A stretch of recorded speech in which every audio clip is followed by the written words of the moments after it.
We ain't talking about love this time. You understand what I'm saying? There ain't nothing lovely about what's about to happen. You understand? Listen, little piglets and little hamsters. We're taking our hands right in the cage and we're rattling that little wheel you constantly run on. You understand what I'm trying to explain here? Jays, what are we doing right now? Jays, what are we doing? You know, I figured today maybe we'll, since we were talking about it before, we'll have a little discussion about Michael Vick. Oh, man. Yeah, even the name can make you spiteful quick. They should round up every dog you trained and make you fight those pits. Those Facebook dog abuse photos, you should have to like those pics and write an apology to every dog who died on microdisc. The only reason you're here is probably because since like '06, the Jets drafted 2 franchise quarterbacks but didn't like those picks. No. A lot of people must have lost their friggin' mind and say, oh, he did his time. We should try to see it through the rehabilitated, convicted eye. Honestly, that thought really makes me conflicted. Why should we have to forgive him for being a monster when the canine victims died? Ooh. Now, I'm not an animal rights activist, but I have a dog. So to see a man's best friend sold like a catalog to engage in a savage war till one slashed apart and the other has battle scars is rather wrong. Oh. I don't care if Disney cartoons had dog fights and we sang along. For a man to do that to dogs, we should rip his Adam's apple off. As a QB, I'm sure he'll do well with his health. Makes no difference either way. He's a shell of himself. Yep. If the Bible's real, that probably means he'll be melting in hell, and in his personal pit, dirty dogs will be the smell that you smell. The sports media only really cares about ability, so that turns athletes to celebrities with no accountability. Nope. If a regular guy killed dogs, we put his hand through a blender, but because he's Vic, we redeem him like he has affluenza. Oh, yes. Now, who would ink this sucker but the Ringling brothers? They're over in unders 10 games. Answer, ding, ding, under. That's the Jets for 500, their winning percentage. Yet they feel accomplished for their PR media spinning relentless. Don't mention their offense. It's nothing more than a cancerous vestige. The way they pass is pathetic. With their future QB, a certified Sanchez apprentice. That's why the team doesn't want to put the ball in his hands for a second. Yes. But wait, he's Geno Finally. Smith. Do you realize his name rhymes with we throw picks? He gets drilled on first take. It's like, we know, Skip.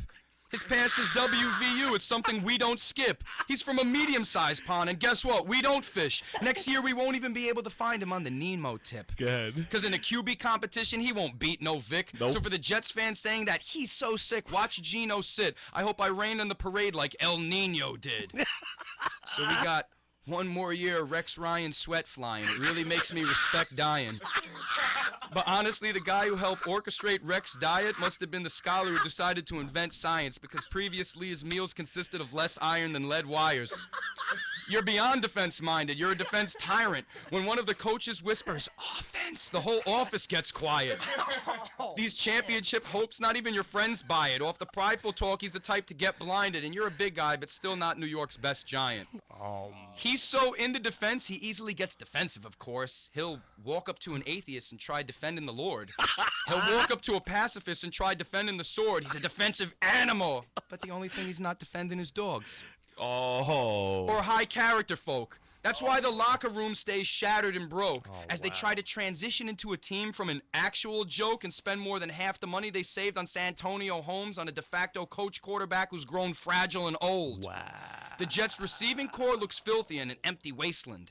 And Eric Decker won't even find a half an inch of separation. Somehow the Jets managed to save money and then binge on desperation.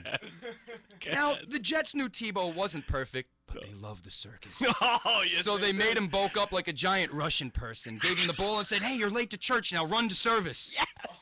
And boy, did they run him up the middle. MetLife was burning down while Woody plucked the fiddle. So the Jets' offensive schemes, they're just a riddle. But those die-hard season ticker buyers help fund the hippo named Rex Ryan's next procedure to lipo-suck his nipples. Oh, man. Now, I don't know who's snorting crack, but when your team needs 2 legitimate cornerbacks, it doesn't solve the problem signing a quarterback. Someone should throw Woody Johnson in a torture rack because you paid $5 million to a quarterback who can't absorb a sack. Oh. What you're doing with your cap space is a vast waste. The only reason you're not in last place is because your division is trash, Ace. You screw your fans over so much, I bet your nads chafed, and your decisions impact your supporters like the MLB because your fans cave. Go ahead. Oh. Me and Joe Namath Sick. both hate it. The Jets' confusion is so flagrant, they signed Geno Smith and have no patience. The only thing you share in common with the Giants is location. Wow.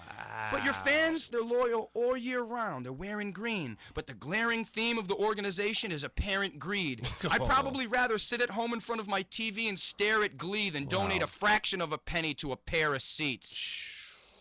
Jeez. Did I get him, Frankie? Wow, man, that was by far. Frankie, did I get him? You know what? I gotta tell you something, Jace. They just keep coming. You understand, Jace? Got him.